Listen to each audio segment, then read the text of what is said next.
एक आदमी बड़ा दुखी हो गया, शादी कर ली, पति पत्नी है, भगवान के पास पहुंचा, जाकर भगवान को प्रणाम किया, भोलेनाथ से बोला कि महादेव कोई मन्नत दे दो। महादेव ने कहा मांग, क्या मन्नत मांगता है? बोले बाबा इतना परेशान हो गया हूं, इतना परेशान हो गया हूं, अब एक ही मन्नत मांगता हूं, मुझे शादीशुदा से कुंवारा कर दो वापिस। भोलेनाथ ने देखा शादीशुदा से फिर से कुंवारा कर दूं वापिस। भोलेनाथ ने कहा निकल यहां से बाहर। अरे बोले बाबा ये कैसी बात है कि आप मुझे बाहर निकाल रहे हो, मेरी मन्नत पूरी करो। भोलेनाथ ने कहा कि मैं मन्नत तो पूरी कर दूंगा, लेकिन पागल है तू, मन्नत नहीं तू जन्नत मांग रहा है, जन्नत में तुझे शादीशुदा को कुंवारा कर दो, ये मन्नत नहीं ये जन्नत की डिमांड हुआ। ध्यान रखना तुम्हारा घर जन्नत बन सकता है, इसमें कोई भी डाउट नहीं है। थोड़ी सी समझदारी अपने अंदर रखिए, समझदारी आ गई तो घर को जन्नत बनने में ज्यादा देर नहीं लगा करती है। ध्यान रखिए। मान्यवर आपसे निवेदन है, बड़ा परिवार था, सुखी था, आज छोटा परिवार है, दुखी है, एक ही बेटा है। अब बोलो भाई साहब प्रवचन में क्यों नहीं आते? क्या करे महाराज, दुकान जाना पड़ता है, दुकान खोलना पड़ता है, बेटे को बिठा, बेटा पूना में पड़ता है। अब बताओ, अब आपका एक ही लड़का, मुझे तो अपना भविष्य खतरे में दिखाई देता, तुम्हारा दिखाई दे या नहीं दे, आपका एक ही बेटा है। मैं बच्चे को ये नहीं कह सकता तू सन्यास ले ले, बच्चे को मैं ये नहीं कहता तू दीक्षा ले ले। अब किसे सन्यास देंगे? तुम्हारा सहारा तो एक ही है। पहले 4 बच्चे होते थे, 5 बच्चे होते थे, एक बच्चा दुकान संभाल लेता था, पिताजी समाज संभाल लिया करते थे, कोई मंदिर संभाल लिया करता था।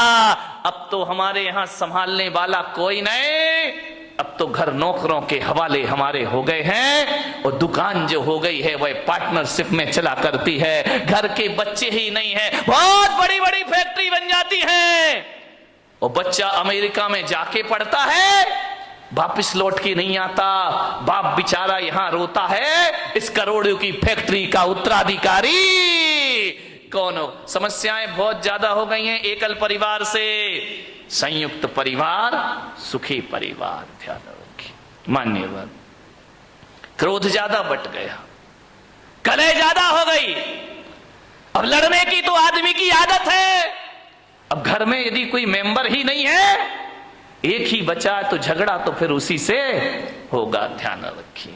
मान्यवर कलह बढ़ गई हमारे घरों में, ऐसे बात करते हैं किसी से जैसे उस पर कोई एहसान कर रहे हो, जवाब नहीं दिए जाते हैं। हालात ये हो गए हैं कि पति बेचारा थका हारा घर पहुंचता है, आवाज लगाता है कि सुनती है, एक गिलास पानी लाके दे दे, प्यास लगी है बहुत। अब पत्नी क्या बोलती है, देख नहीं रहे, मैं सीरियल देख रही हूं, टीवी देख रही हूं, ऐसा करो जाके चुपचाप पानी पी लो, और हो सके तो एक गिलास मेरे लिए भी ले आए। हालात बहुत खराब है घरों के, स्थितियां भी, तुम तो पी लो और हो सके तो एक गिलास मेरे लिए भी पानी लेकर आ जाए।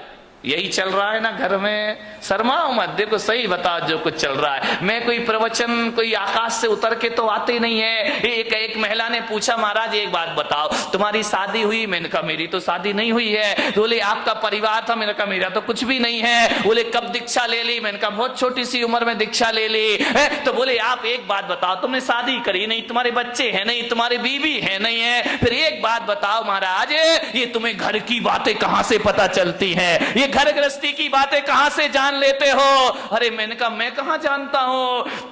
तो बोले आप इतनी बातें बोलते हो, इतना उदाहरण घर गृहस्थी के देते हो, ये बताओ महाराज तुमने ये सीखा कहां से? मैंने कहा मैंने कुछ नहीं सीखा देवी, तुम्हारे पति आते हैं मेरे सामने, रोते हैं चले जाते हैं, अपनी घर की बातें तुम ही बता जाती हो, तुम अपनी बातें बताती हो, मेरा प्रवचन तैयार हो जाया करता है। और कहां से प्रवचन लाऊंगा? प्रवचन तो तुम्हारे बीच से बनेंगे, मैं कहां से लेकर आऊंगा? तुम ही आते हो महाराज, ये परेशानी, ये दिक्कत, दिक्कत, वो दिक्कत, बस मैं पॉइंट नोट करते जाता हूं, मेरी डायरी में प्रवचन तैयार हो जाया करता है। और प्रवचन आएगा कहां से? समाज की बातें समाज के बीच रखना पड़ती हैं। आपको उसी भाषा में समझाया जा सकता है, आपको शास्त्रों की भाषा में समझ में आने वाला नहीं है। उदाहरण भी वही दिए जाते हैं जिसमें आप सुबह शाम जिया करते हैं। ध्यान रखना, ये दिल की बातें दिल तक पहुंच जाया करती हैं, वरना ज्ञान की बातें एक कान से सुनो और दूसरे कान से निकल जाती हैं। ध्यान रखिए, बड़े परेशान हैं लोग, बहुत हैरान हैं लोग, क्रोध से परेशान हैं। अब क्रोध तो भाई आ ही जाता है, करोगे क्या करोगे? लाख कोशिश करो, क्रोध तो आ ही जा। जहां चार बर्तन होते हैं वहां खटपट तो बोलो होगी, आगे भी। तो मेरा गला क्यों फड़वा रहे मेरे भाई? ध्यान रखिए, अरे चार बर्तन है वहां खटपट तो, अरे लड़ाई कहां नहीं होती है। ये मत सोचो कि केवल तुम्हारे घर में लड़ाई होती है, लड़ाई तो महापुरुषों के घर में भी हुआ करती है, बड़े बड़े ज्ञानियों के घर में झगड़ा हुआ करते हैं। अब आप भी बताइए, जिन्हें दुनिया महापुरुष बोलती है, आदर्श पुरुष माना करती है, लड़ाइयां तो उनके घरों में भी हुआ करती हैं। अब ये महाभारत बताओ, कोई गरीब घरों की लड़ाई तो थी नहीं, ये महापुरुषों के घरों की लड़ाई थी। महाभारत दो भाई भाई लड़ रहे हैं, वो भी तो एक झगड़ा ही था ना। कौरव और पांडव ये महापुरुष गिने जाते हैं, इनके घरों में भी झगड़ा हुआ करता था। रामायण में सिंहासन को लेकर के झगड़ा हो गया, राम के घर में भी झगड़े होते हैं, दुर्योधन के घर में झगड़े हुआ करते हैं, युधिष्ठिर के घर में झगड़े हुआ करते हैं। झगड़ा कहां नहीं होता मेरे भाई? भरत बाहुबली का ये झगड़ा नहीं तो क्या था? ये भी तो एक झगड़ा था। ये मोक्षगामी लोग, ये सम्यक दृष्टि लोग, यहां इनके घरों में भी झगड़े होते थे, और बड़े आदमियों के घरों में भी झगड़े होते हैं। मुकेश अंबानी, अनिल अंबानी, ये झगड़ा नहीं तो क्या प्रेस्टीज रगड़ा है? विचार करिए, झगड़ा तो इनके घर में अभी।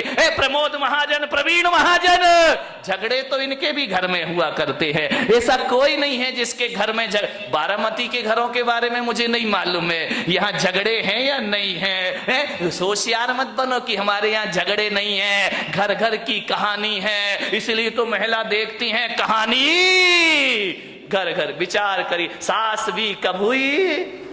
नहीं नहीं, वो बहू थी बिचारी, पहले भी बहू थी और आज भी बहू है, वो सास बनने का मौका ही कहां मिला है उसको। ये हालात है हमारे घरों में, लड़ाई है, झगड़े हैं, विवाद है। महापुरुषों के घरों में भी झगड़े होते थे, आपके घर में भी झगड़े होंगे। लेकिन एक बात मेरी आपसे निवेदन है बड़ी विनम्रता के साथ, कि झगड़े तो सब घर में होते हैं, तू मैं हो जाती है, एक दूसरे के अहंकार को चोट पहुंच जाती है। लेकिन मैं आपसे एक निवेदन करूंगा, लड़ लेना, झगड़ लेना, जितना लड़ना हो लड़ो, जितना झगड़ना है झगड़ लो, लेकिन बारामती वालों बोल चाल बंद मत करिए। लड़ाई हो जाए, कुछ कह दिया, डांट दिया, फटकार दिया, कुछ बोल दिया, बोल चाल बंद यदि आप कर देंगे तो सुलह के सारे रास्ते बंद हो जाएंगे हमेशा को। लड़ लीजिए, झगड़ लीजिए, लेकिन शाम होने से पहले बोल चाल जरूर कर लीजिए। तुम्हारा क्रोध तुम्हारे लिए दुखदाई नहीं बन सकता है, तुम्हारा झगड़ा तुम्हारे लिए दुखदाई नहीं बन सकता है। अरे बचपन में भी तो लड़ते थे। ओम नमः सिद्धेभ्यः,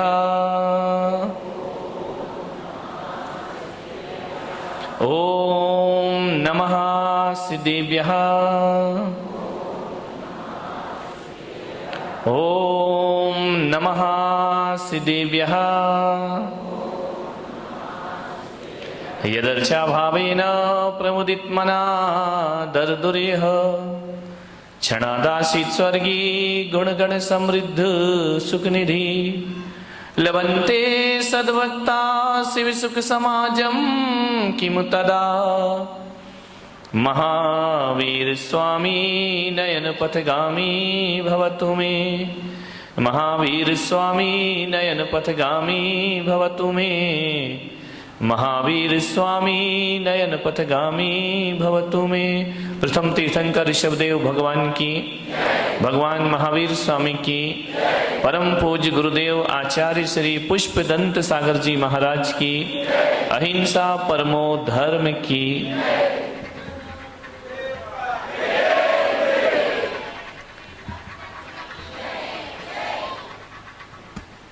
प्यारी प्यारी भव्य आत्मा,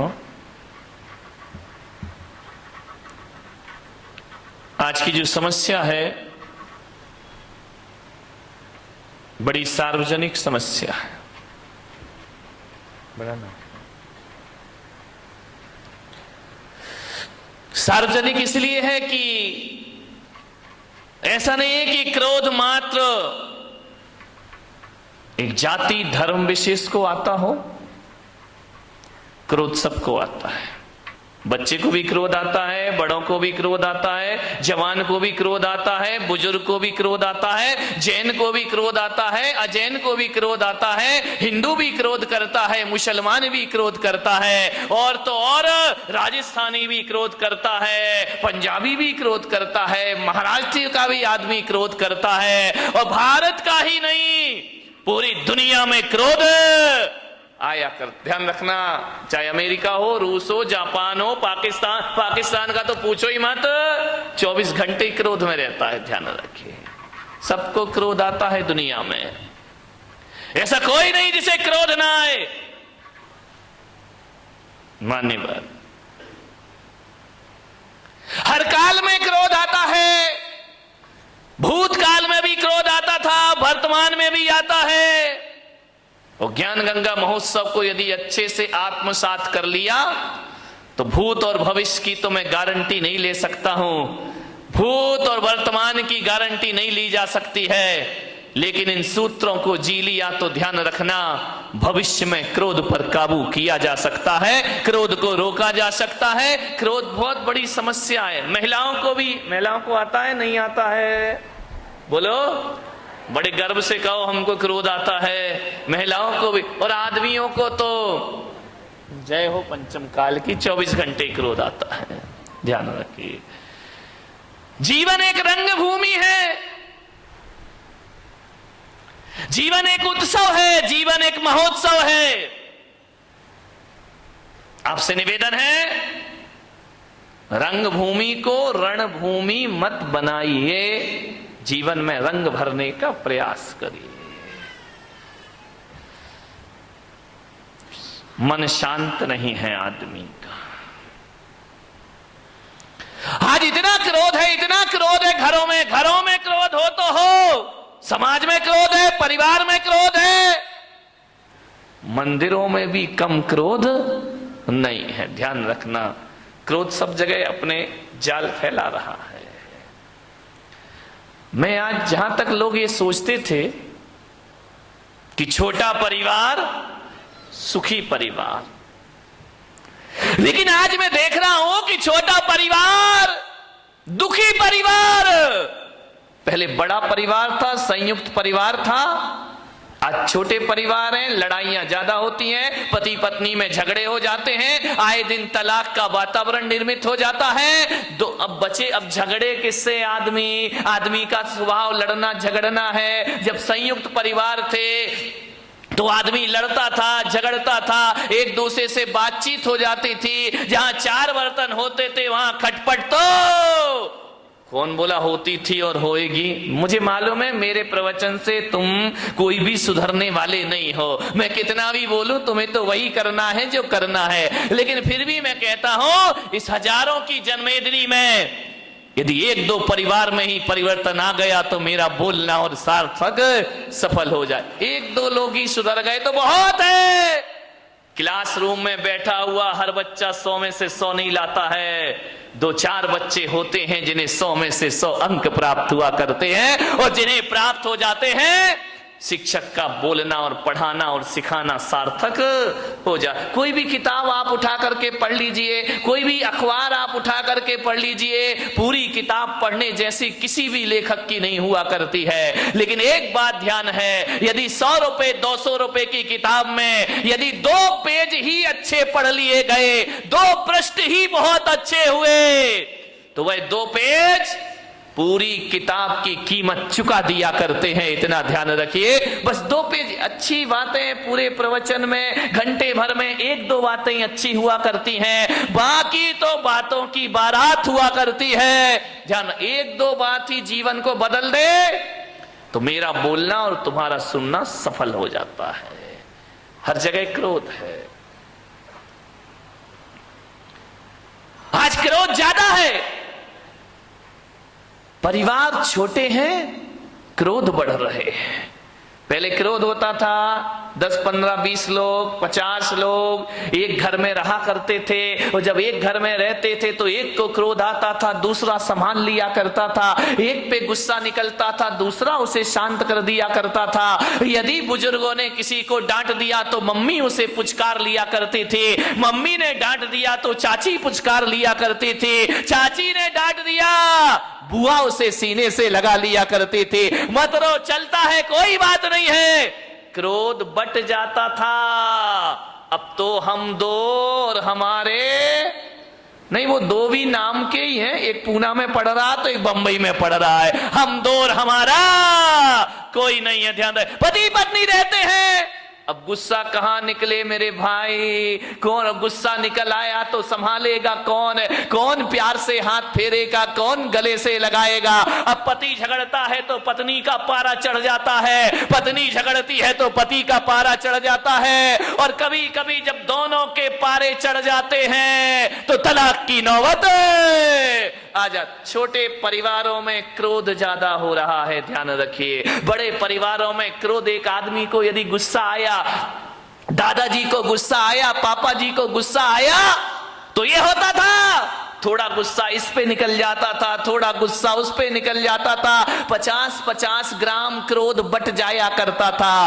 अब जो क्रोध आता है वो तो पूरे थोक के भाव में क्रोध आता है, पूरा क्रोध एक पर ही बरस जाता है। ध्यान रहे, बड़ी दिक्कतें हो गई हैं। प्यारी प्यारी भव्यात्माओं, एक संवेदनशील विषय है।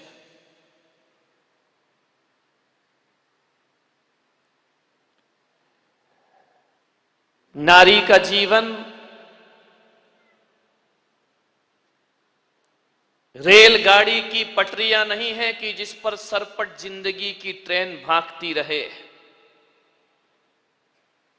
नारी का जीवन उतार चढ़ाव है। नारी का जीवन गंगा की धार है।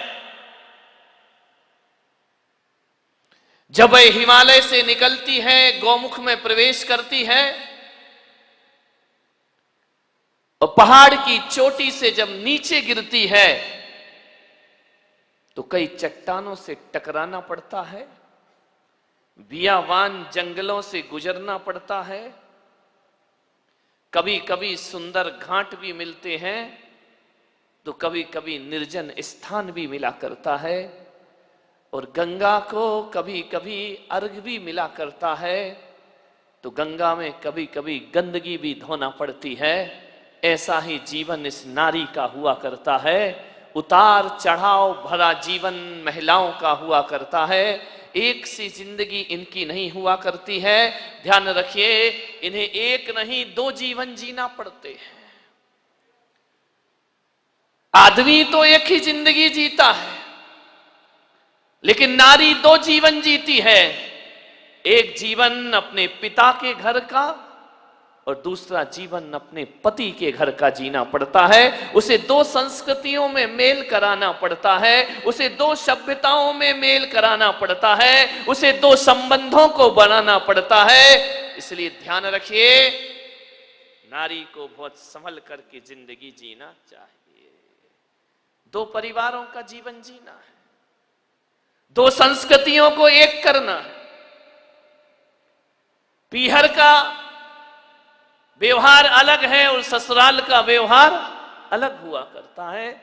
और दोनों को जोड़ने की यदि कला इस धरती पर किसी में है तो वो केवल नारी में है। ये शक्ति किसी पुरुष के पास प्राप्त नहीं हुआ करती है। नारी ही है जो दो सभ्यताओं को जोड़ सकती है, नारी ही है जो दो संस्कृतियों का मेल करा सकती है, और दुनिया में नारी ही है जो एक जन्म में दो जिंदगी जी लिया करती है।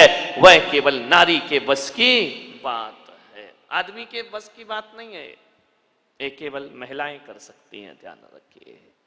इसे माँ का रूप भी जीना पड़ता है, इसे बहन का रूप भी जीना पड़ता है, इसे पत्नी का रूप भी जीना पड़ता है, इसे पड़ोसिन का रूप भी जीना पड़ता है, और इसे संसार का रूप भी जीना पड़ता है। और ये वही नारी है जिसे एक दिन धर्म का रूप भी जीना पड़ता है। कई जिंदगी जीती है एक नारी, ध्यान रखिए। मान्यवाद सोचना, स्वर्ग भी बना सकती है घर को और नरक भी बना सकती है। एक परिवार को चलाने के लिए नारी की बहुत बड़ी जिम्मेदारी है। आदमी परिवार में कितनी देर रहता है? 2-4 घंटे सुबह रहेगा, दुकान चला जाएगा, शाम को लौटेगा, थका हारा आएगा, खाएगा पिएगा, थोड़ा सा टीवी देखेगा और सो जा। 24 घंटे तो आपको रहना है अपने घर में।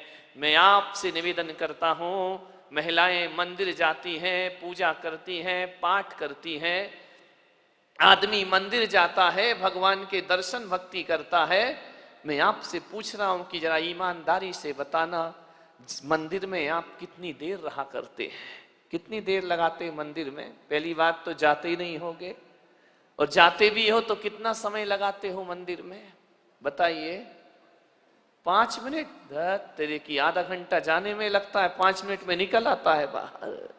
महिलाओं आप बताइए, इनके कोई भरोसा नहीं है, कितनी देर मंदिर में लगता है? आधे घंटे, 1 घंटा स्वाध्याय करो, पूजा करो, पाठ करो, 1 घंटा लगता है। अब मेरा आपसे केवल इतना ही आग्रह और इतना ही निवेदन है कि जिस मंदिर में 1 घंटे रहती हो, उस मंदिर को बड़ा पवित्र रखा जाता है, उस मंदिर की पवित्रता का ध्यान रखा जाता है। मैं आज बारामती वालों से पहुंचना चाहता हूं कि जिस मंदिर में 1 घंटे के लिए जाते हो उसे पवित्र बना के रखते हो, तो फिर जिस घर में 23 घंटे रहते हो उसे पवित्र क्यों नहीं बनाया करते हो? 23 घंटे वाले को पवित्र बना लो। ध्यान रखिए, 1 घंटे वाले की पवित्रता मंदिर जैसी पवित्रता घर में बना के रखे। मंदिर में कितने शांत होते हो, मंदिर में कितने अच्छे विचार होते हैं, मंदिर में कितने धार्मिक हो जाते हो। काश ऐसी जिंदगी घर में जीने लगो। तो मैं पुलक सागर कहता हूं कि जिसने अपने घर के 23 घंटे शांत वातावरण और स्वर्ग जैसे बना लिए, उस आदमी को फिर किसी मंदिर में जाने की कोई आवश्यकता नहीं पड़ा करती है। ध्यान रखिए, 23 घंटे वाले को पवित्र बनाओ।